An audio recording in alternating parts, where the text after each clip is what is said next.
A little more bluegrass, Chris. Well, look, kind of a little more like old school string. Carolina chocolate drops. Okay. Actually, I sent you or put you onto this band last night. I'll make sure I listen to some of it because I'm going to need to get as much North Carolina in my system as possible since I have to spend a night in South Carolina. Yes, you do. You will be heading into the belly of the beast. Or actually, you're on your way down there, I will say. You're heading into it. Again, you'll be like Frodo and Sam, you and Pat Walter, crossing through Middle Earth, trying to avoid the Eye of Sauron in order to make this quest. Basically, it's just a lot of walking. Lord of the Rings is overrated, but we'll get into that a little bit later on. Wait a minute. Hold on. Let me write this down. I'm like Froyo and Dan, and we're walking down Middle Creek High School to do what? Chris? Yeah. I just want to be able to say the reference to Pat. Okay. That's fine. It's all right. I will I'm going to ignore that right now, Chris, because there are bigger things at stake today. I'm just going to completely just ignore what you just butchered right there. Sorry. Just going to ignore it. Now, Chris and I, all right, regardless of the Carolina Panthers, this Sunday, loser leaves town match regarding Matt Rhule and Cliff Kingsbury. That's the way I'm looking at it. Because, all right, here's the thing. Chris and I, we are big-time wrestling fans. And something that used to be a big staple in professional wrestling, especially back in the territory days, 70s and 80s, where you kind of like have this, what they call a blow-off match. Like, all right, this is the final match of this feud between two wrestlers, or maybe between two tag teams. And the loser would have to, quote-unquote, leave town. Loser leaves town match. That way that person can go, or that tag team could go to another territory and bring their gimmick and stuff to there. That way rosters and everything were able to keep things fresh. For example, it might be wrestling in Jim Crockett Promotions here in the state of North Carolina. You might have a big blow-off match in the Greensboro Coliseum. Before you know it, the person that loses that match shows up in Florida Championship Wrestling. Something along those lines. That would be a major thing. Well, I honestly think that Sunday, Cliff Kingsbury, head coach of the Arizona Cardinals, Matt Rhule, head coach of the Carolina Panthers, loser leaves town. Both those guys, it seems like, are on the hot seat, especially Matt Rhule. But there's a lot of dissent, I say dissent, I guess you could say, lack of a better term, towards Cliff Kingsbury as well. About like, okay, can this guy actually really do the job? Remember, he got hired by the Arizona Cardinals after he got let go from Texas Tech. All right, he couldn't even win at Texas Tech with Patrick Mahomes as his quarterback. All right, so let's keep that in mind. So there's been a lot of questions marks around him too. I think honestly, loser leaves town. Simple as that. It's very interesting you say that. Here's one thing I think is interesting though. The Carolina Panthers are on a 6-game winning streak against the Arizona Cardinals, and it all dates back to one of the best games. Actually, it was the game before that, but one of the best games I've ever seen that was a part of that streak is that 2015 team when they were in the playoffs, that huge, 49-15 win where they just made like the Cardinals just look horrible, and the Cardinals were supposed to be like the best. We've established earlier that past streaks and stuff, they don't matter, right? That we've already established this. You can't bring that up. And this is why I'm bringing this up because weirdly, the Panthers have faced the Cardinals for the last 3 years, which is kind of strange. And each time, the Panthers have beat the Cardinals by at least 10 points. 2 of those wins are under Matt Rhule. Yeah. The last win that the Carolina Panthers got last season was against the Cardinals. That was their last win. Of course, that's when Cam Newton came back and had that amazing game. Right now, the only thing that we can call Matt Rhule dominant in is beating the Arizona Cardinals, because those are the only big time like wins that he's had against a team that he's quote unquote dominated, that were like wins where it's like, oh no, you beat this team. The first year in 2020, 31-21 Panthers win. Last year, 34-10. Like, they are soundly beating the Cardinals. And I think that the hot seat is more so on Matt Rhule because you have to improve from where you are, right? We haven't seen much improvement. If you can't beat the team that's been one of your sure wins before this season, you only had 10 wins. 2 of those, the Cardinals. So if you take that away, you only had 8 wins. If you can't get that win tomorrow against the Cardinals, the sure win that you've had for the last 3 years in your coaching career that's probably kept you with the job, you don't need to have it. Okay, I think the leash is a lot shorter for Matt Rhule than what it is for Cliff Kingsbury, because at least with Cliff Kingsbury, he's taking them to the playoffs. Yeah. Yeah, they've made it there. They've gotten there. Now, Chris, I'll throw this once again. You can't talk about past games, Chris, because look who didn't play in last year's game for the Cardinals. Kyler Murray. It was Colt McCoy. So you can't do that. You can't throw out past stuff, Chris. Very true. You can't say these things. It's all about what happens. Kyler Murray was a part of the 2 losses before that in 2019 and 2020, but just saying. Just saying. Okay, Chris, we've established some things, but that's fine. You know what? That's fine. It's fine. I don't want to be like, hey, I have a radio show guy. I'm not going to do that. We've been doing this for a long time. I'm not going to be that guy. Now, I will say this about the Panthers overall.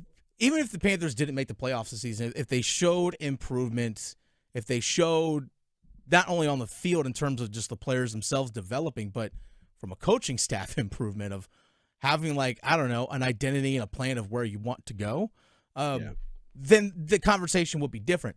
We still have yet to see that, in my opinion, in year 3 with Matt. You know what I think is interesting too? We just haven't seen it.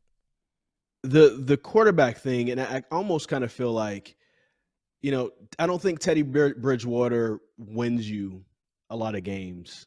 But I think it would have been better to even just to have the continuity with him versus this quarterback carousel. Yeah. Through. I mean, a lot of people. And I don't like just going straight to quarterback. I get what you're saying, but I don't like going straight to quarterback. But here's where I'm going with this, though. I'm just going to be real. Through 3 weeks, it's just 3 weeks, but through 3 weeks, real? Get real, son. Go out. Through 3 weeks, I'm not sure Baker Mayfield is better than Sam Darnold. As a matter of fact, oh come on, I don't think Sam Darnold went against that same Saints defense last year and threw for over 300 yards. Being that guy. Baker Mayfield, if he doesn't have Laviska Shenault, only throws for 80 yards. Being that guy. And you can argue that Sam Darnold didn't have as good of a line. I mean, the line's still not as good, but the line is better than what it was last year. And you can argue that Baker Mayfield has his choice of more weapons to throw to. I'm not saying Sam Darnold is better. I think Baker Mayfield, like that comeback against the Browns on week 1, I don't think Sam Darnold can do that. If Sam Darnold needs to be in the game, he can't bring you back. Sam Darnold doesn't have the big playability like Baker Mayfield does. But on a down per down basis, I don't see the upgrade whatsoever. I just got to put it out. All right. Look, I just got to put it out. Now you're going to like 4-letter network, like ESPN.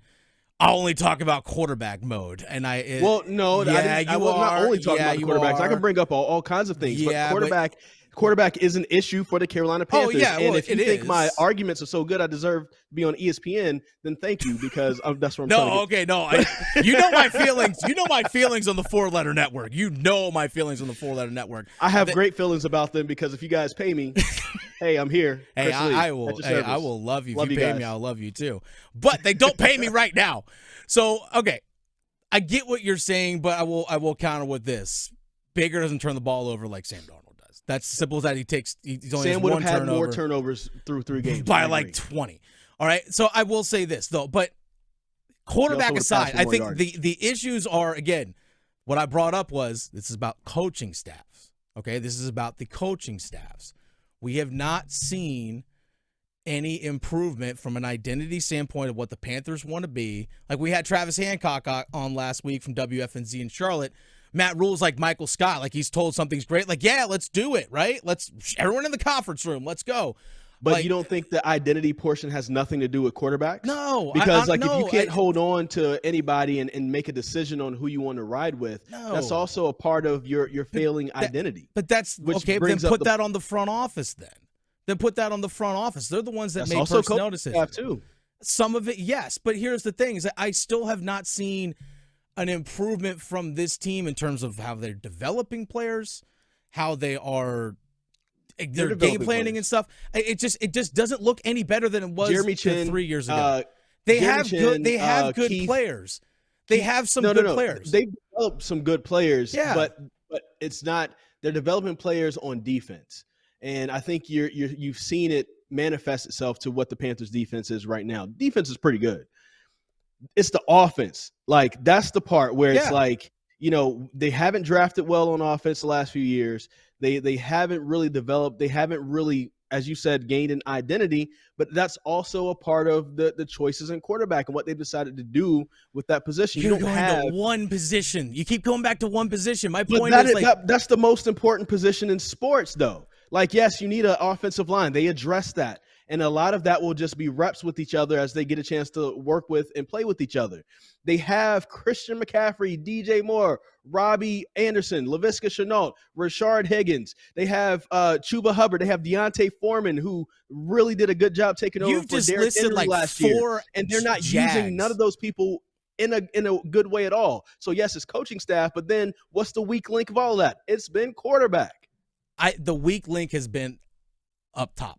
It's been okay. The Panthers, when they got Matt Rhule, when the Panthers got Matt Rhule, they stunk. And guess what? They still do. They still stink. Nothing has improved overall with that team.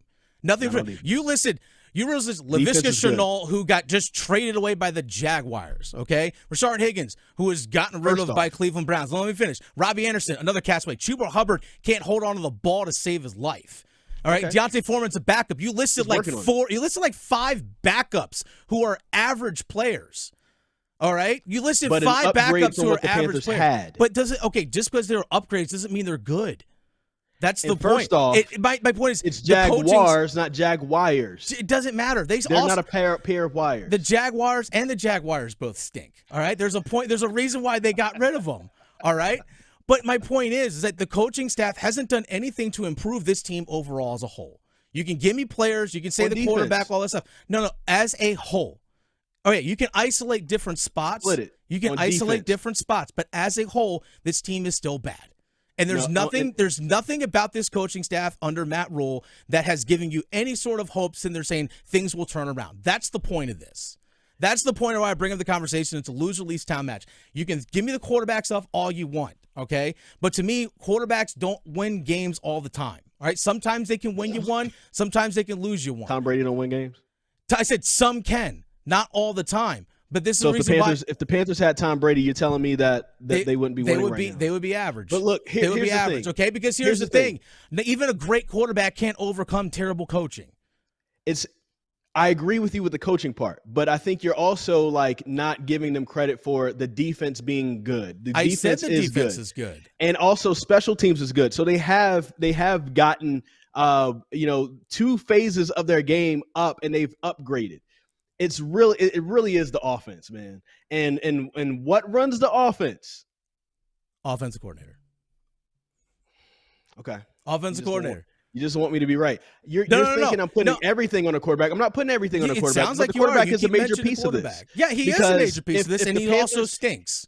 If the Panthers have, let's just say, Tyler Huntley or Geno Smith, like somebody that's constant and steady, but maybe not one of the best in the NFL, to me, they're winning a little bit. They're winning a little bit more than what they are right now. No, I don't think so. So quarterback does matter in this.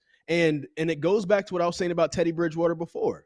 Teddy Bridgewater had the Panthers close, but he couldn't get them certain wins at the very end. Yeah. So if you had a quarterback that could get you some of those wins, at least half of those, the Panthers and Matt Rhule are in a better position right now than what they are. Right. This isn't a loser-leaves town match. It's a loser-leaves town match, my opinion. And to me, it goes beyond No, I'm saying if they get more wins, this wouldn't be a loser-leaves town match tonight. But I agree with you tomorrow. But I'm just saying a lot of that does have to do with quarterback. And I'm not putting it all on a quarterback like ESPN. Yeah, well, you keep mentioning the QB a lot. You keep mentioning that quarterback a lot. Because it's important. It is important. The Carolina Panthers the Carolina Panthers haven't had a steady starting quarterback since 2018. I know that. Any team that hasn't had a steady starting quarterback, what's wrong with them? They don't win. Generally. So you can't say that the quarterback's not important. This is an important piece of the puzzle. Yeah, some teams. And if you, as Matt Rhule, by year 3 have not identified a quarterback for your future that you can put your career on, then you're just going to get fired. Yeah. So that's part of the reason why he's going to get fired, because he hasn't been able to do that. Well, yeah, so it's not like it's not important. Part of that's also on Scott Fitterer too, because last time I checked, the GM's also in charge of making draft picks, right? and also making Scott these trades Fitterer and stuff. and Marty Hurney, because he also had a year under Marty Hurney while he was there as well. So I put Scott it some Fitterer on the just front got office too. When it comes to those decisions, I put a lot of that on the front office too, because they haven't made the choices. Look, just because you have a great quarterback and a good even teams with good coaches and great quarterbacks don't win. Look at Seattle last year, Russell Wilson and Pete Carroll. All right, were they successful really much of the last couple of years? No, they weren't. Yes, I would take what Seattle had the last couple of years over what the Panthers have had. Well, for sure. I mean, because what the Panthers had has been garbage. Right. Hot I would take middle of the road. And that's the thing. Middle of the road in NFL isn't bad. Like your Steelers have been middle of the road. But guess what? They had a better quarterback situation than what the Panthers had. Yeah, to an extent. But now look at them. All right. But here's the thing. We'll close on this. Well, if they would start their draft pick. Well, yeah, there's that. That's a different conversation. But my point being is this. The Panthers in 3 years under Matt Rhule have not established an identity at all of like, this is who we are as a franchise. This is who we are as a team, right? At least in Pittsburgh, you can sit there and say, they're going to be tough defensively. They're going to get after the quarterback. That's their identity, blue-collar, hardworking team. That's an identity that they've had established. Panthers, they have not shown one lick of an identity. And to me, that comes from the coaching staff. That's, Fast to me, defense. What's that? Fast defense is part of their identity. No, that's just what their defense is right now. But it's not like talking like the identity of their team as a whole. I'm not talking sides of the ball. I'm not talking one of the three phases. I'm talking their identity as a team as a whole. They do not have one, and that falls under the coach. And they don't have a quarterback. You're also true on that. Coming up on the other side, we're going to get more into Clemson, NC State, as Chris is on the road heading down to the belly of the beast of South Carolina next.